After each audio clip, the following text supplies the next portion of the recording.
दुर्गा नदी के किनारे बसा एक गांव फूलपुर। गांव में कुछ 100-150 लोग रहते थे। अंजलि, जो कि पास ही के जिले में रहती थी और 12वीं पास कर चुकी थी, उसके पिताजी ने बेटी को जल्दी विदा करने के लिए उसकी शादी फूलपुर गांव के मुकेश से करवा दी थी। मुकेश कभी स्कूल नहीं गया था और इस कारण वो पढ़ा लिखा नहीं था और बाकी गांव वालों की हालत भी मुकेश जैसी ही थी। मुकेश के घर में उसके माता पिता भी रहते थे। सासू माँ, मैं बाहर मंदिर तक जा रही हूँ, आधे घंटे में आ जाऊंगी। अरे अभी कहीं जाने की जरूरत नहीं है, चुपचाप जाके रसोई में रात के खाने की तैयारी करो। और ये घूंघट क्यों हटा लिया है तुमने? क्या पता नहीं कि इस गांव में औरतें बिना घूंघट के नहीं रहती? रात में अंजलि छत पर जाकर अपनी मम्मी से बात कर रही होती है। तभी गांव की 3-4 औरतें उसे देख लेती है और दरवाजे पर आकर उसकी सास से शिकायत करने लगती है। और क्या हुआ? अरे छत पे तो देखो, आपकी बहू मटक मटक के किसी से फोन पर बात कर रही है। दिन भर फोन पे लगी रहती है। अरे कल तो मंदिर के पास वो क्या कहते हैं, सेल्फी ले रही थी।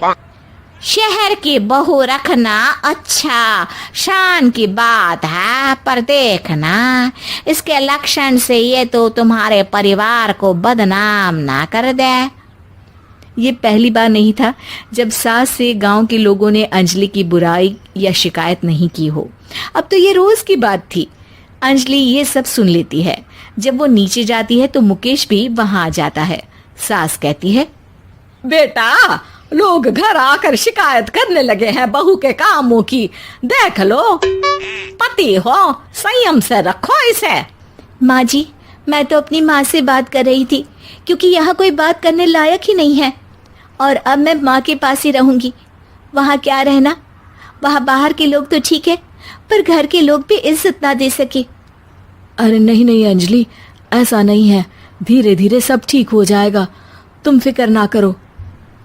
अरे बस कुछ बोलना ही नहीं है, सर पे चढ़ा रखा है बहू को। सास मुकेश की नरम बात सुन के वहां से मुंह चढ़ाकर चली जाती है। मैं तो कहती हूँ हम दोनों शहर चले जाते हैं। मैं पढ़ी लिखी हूँ, मुझे वहाँ नौकरी भी मिल जाएगी और थोड़े दिनों में आप भी वहाँ कुछ काम ढूंढ लेना। अरे नहीं नहीं अंजलि, हम यहाँ ना गांव का खेत, माँ पिताजी को छोड़कर शहर नहीं जा सकते। माँ पिताजी को कैसा लगेगा और गांव वाले क्या सोचेंगे? ये कहकर मुकेश सोने चला जाता है और अंजलि की गांव वालों द्वारा बुराई का सिलसिला बहुत दिनों तक चलता ही रहता है। लेकिन अंजलि गुस्सा ना दिखाते हुए समझदारी से काम लेती है। बारिश का मौसम चालू हो जाता है। जोरदार बारिश से पूरे गांव में हाहाकार मच जाता है। दुर्गा नदी में बाढ़ आ जाती है और बाढ़ का पानी पूरे गांव की फसल तबाह कर देता है। फसल की ये हालत देखकर गांव वाले निराश हो जाते हैं और बात तो यहाँ तक पहुँच जाती है कि कुछ लोग तो अंजलि को इस सब का दोषी ठहरा देते हैं। अरे पूरी फसल तबाह हो गई, पता नहीं किसकी नजर लग गई है। अरे जब से चौधरी परिवार में ये शहर की बहू आई है ना, तब से ही गांव की शांति चली गई है। इसके कर्म कांड से माँ दुर्गा नदी भी खुश नहीं है। ये सब सुनकर बेचारी अंजलि रोते हुए अपने घर चली जाती है। कुछ दिन बाद सभी गांव वाले अपनी फसल का मुआवजा लेकर अपने अपने घर आते हैं। मुकेश भी 1500 लेकर आता है। अंजलि को जब पासबुक दिखाता है तो अंजलि हैरान हो जाती है। अरे, ये पासबुक में तो उन्होंने 4000 की एंट्री करी है और आपको सिर्फ 1500 दिए। सच में? अरे, वो सरकारी अफसर आपको बेवकूफ बना रहे हैं। सरकार की तरफ से हमें 4000 मिले हैं, लेकिन बाकी का सारा पैसा खुद ही खा रहे हैं। आप लोग के अनपढ़ होने का फायदा उठा रहे हैं। ये सब सुनकर मुकेश परेशान हो जाता है, लेकिन अंजलि उसे हिम्मत से काम लेने को कहती है और सुबह होते ही मुकेश को पंचायत कार्यालय ले जाती है और साथ में गांव के और लोगों को भी। आप सरकारी बाबू क्या गांव के लोगों को बेवकूफ समझते हैं? आपको क्या लगता है ये पढ़े लिखे नहीं है तो आप कुछ भी मनमानी करेंगे? ये बेचारे दिन रात इतनी मेहनत करते हैं, ये हमारे अन्नदाता हैं और आप इनके साथ ऐसा धोखा करते हैं। अरे क्या बके जा रही है ये लड़की, किस धोखे की बात कर रही है? अपने कांड करके नदी माँ को नाराज करके हमारा नुकसान करके इसे चैन नहीं मिला क्या? सरपंच जी, इन सरकारी बाबू ने मुझे बेवकूफ बनाया है और मेरे हिस्से के पैसे खुद चट कर गए। बस ये सुनते ही सरपंच वहां से दुम दबाकर भाग जाता है।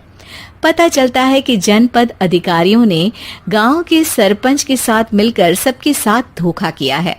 सब लोगों का विरोध शुरू हो जाता है और आखिर में अधिकारी सब गांव वालों के हिस्सों के बचे हुए पैसे उन्हें लौटा देते हैं और कई दिन तक सरपंच गांव में लौटता ही नहीं। अंजलि, तुम नहीं होती तो हम गांव वालों को तो पता ही नहीं चलता कि ये हमें हर बार बेवकूफ बनाते हैं। हाँ हाँ अंजलि बेटी, हमें माफ कर दो। हम सब तुम्हें बुरा भला कहते रहे, लेकिन तुमने ही आज हमें बेवकूफ बनाने से बचाया है। हमें तुम पर गर्व है बेटी। अब समझ आया कि सरपंच तुमसे नहीं, तुम्हारे पढ़े लिखे होने से नफरत करता था। क्यों ना इस बार हम अंजलि को ही सरपंच पद के लिए चुन ले? क्या कहते हो गांव वालों? पढ़ी लिखी सरपंच।